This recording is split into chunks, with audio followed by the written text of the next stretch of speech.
Bumubuo ngayon ang bagong video game, ang isang Canadian gaming studio kung saan ang ilang karakter po ay Pilipino. Alamin ang detalye sa report ni Kisha Balatbat. Isang bagong baking video game ang binubuo ng isang indie game studio sa Montreal na Cozy Cat Games. 4 na kababaihan ang nasa likod ng larong ito na pinamagatang Madame Fifi's Bakery. Madame Fifi's Bakery is a relaxing baking game where you play as the cat baker, Madame Fifi, and she has to bake tons of adorable pastries for like the super cute animal townsfolk. And basically, she inherited this bakery from her grandmother who passed away, and so she moves to the town that her grandmother lived in, and she has to get to know all the animal townsfolk through asking what they want in the bakery and getting to know their personalities. Nakakapagpaalala raw ang larong ito sa mga laro na Cooking Mama o Stardew Valley. Pero isang kakaibang aspeto ay ang iba't ibang kultura na bahagi ng laro.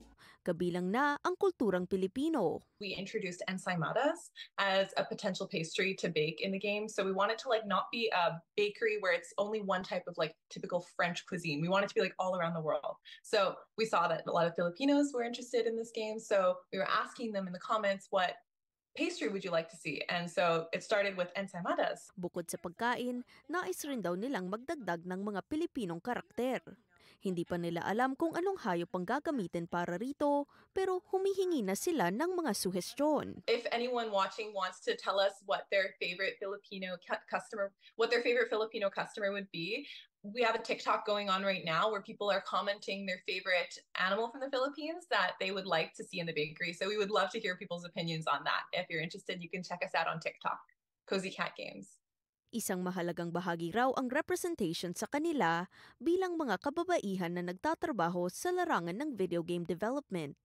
Ang pagsama ng kulturang Pilipino sa laro ay pasasalamat rin daw sa mga Pilipino na sumusuporta sa kanila na ayon sa kanilang TikTok analytics ay bumubuo ng halos 20% ng kanilang manonood. It's so important to have representation in the media that we consume. That's something I'm very, very passionate about. So not only do we want to represent gender equality, but we also want to represent cultures that are different and that are not maybe in the mainstream all the time, but there's still obviously a large player base for these cultures. So why would it be any less interesting to represent Filipino pastries and Filipino characters than Canadian? I mean, they're playing the game just as much as it, right? So it makes sense to me. Patuloy nilang tinatrabaho ang paglalabas ng Madame Fifi's Bakery sa publiko.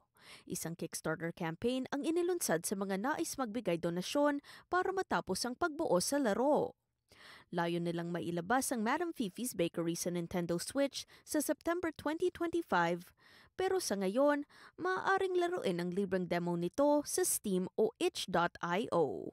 Kisha Balatbat, Omni News, Toronto.